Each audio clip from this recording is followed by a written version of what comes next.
দেশে আগের যে কোনো সময়ের চেয়ে অ্যালকোহল বা মদের চাহিদা ও উৎপাদন বেড়েছে ব্যাপক হারে। মদ উৎপাদনের রাষ্ট্রায়ত্ত প্রতিষ্ঠান কেরু অ্যান্ড কোম্পানির মদের চাহিদা বাড়ার সাথে সাথে বেড়েছে রাজস্ব আয়ও। গত অর্থবছর শুধু ডিস্টিলারি বিভাগ থেকেই আয় হয়েছে 150 কোটি টাকা। এবার তারা প্লাস্টিকের বোতলের পাশাপাশি কাঁচের 1 লিটারের বোতলে মদ উৎপাদন শুরু করেছে। চুয়াডাঙ্গা থেকে কেরু নিয়ে জহির রায়হান সোহাগের 2 পর্বের প্রতিবেদনের আজ থাকছে প্রথম পর্ব, জানাচ্ছেন ইমরুল কায়েস। 87 বছরের পুরানো দেশের অন্যতম চিনিকল কেরু অ্যান্ড কোম্পানি প্রতিষ্ঠার পর থেকে সনাতনী পদ্ধতিতে মদ উৎপাদন করে আসছিল কেরু ডিস্টিলারি বিভাগ। তবে এ ধারার পরিবর্তন করেছে রাষ্ট্রায়ত্ত এই প্রতিষ্ঠান। প্রায় 7 কোটি টাকা ব্যয়ে ডিস্টিলারি বিভাগে বসানো হয়েছে স্বয়ংক্রিয় মেশিন, যার ফলে নিমেষেই উৎপাদন হচ্ছে বিভিন্ন ব্র্যান্ডের হাজার হাজার লিটার মদ।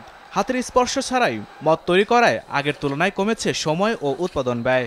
ম্যানুয়ালি পদ্ধতিতে যে আগে হাতের স্পর্শ লাগতো, এখন অটোমেটিক পদ্ধতিতে আর কোনো হাতের স্পর্শ প্রয়োজন হয় না এবং যে কোনো সময় অল্প সময়ের ভিতরেই আমরা বাজারের চাহিদা পূরণ করতে পারছি। অটোমেশনে প্রোডাকশন করছি।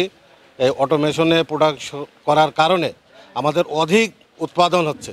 কেরু কর্তৃপক্ষ জানায় প্রাথমিকভাবে 1 লিটারের কাচের বোতল বাজারজাত শুরু করা হয়েছে। প্রিমিয়াম ব্র্যান্ডের এই মদের বেশ ছাড়াও মিলছে বাজারে। আগে অনেক সময় দেখা যেত যে আমরা প্রয়োজন মতো ফরেন লিকার বাজারে অনেক সময় দিতে পারতাম না। এখন এই অটোমেশন হওয়ার ফলে আমরা যখন বাজারে যেভাবে চাহিদার দরকার সেভাবে আমরা দিতে পারবো। প্রিমিয়াম সাইজ যেটা গ্লাস বোতল 1 লিটারের আমরা এটা চালু করছি এবং 25 তারিখের মধ্যে আমরা এটা বাজারজাতকরণও করছি এবং গ্লাস বোতল হিসেবে নতুন একটা প্রিমিয়াম প্যাকেটে আমরা এটা দিচ্ছি, যেটা মার্কেটে কাস্টমারদের ভিতরে মোটামুটি ভালো সাড়া পেয়েছে। কেরুর মদের চাহিদা বাড়ার সাথে সাথে বেড়েছে রাজস্ব আয়ও। গত অর্থ বছরে শুধু ডিস্টিলারি বিভাগ থেকে আয় হয়েছে 150 কোটি টাকা।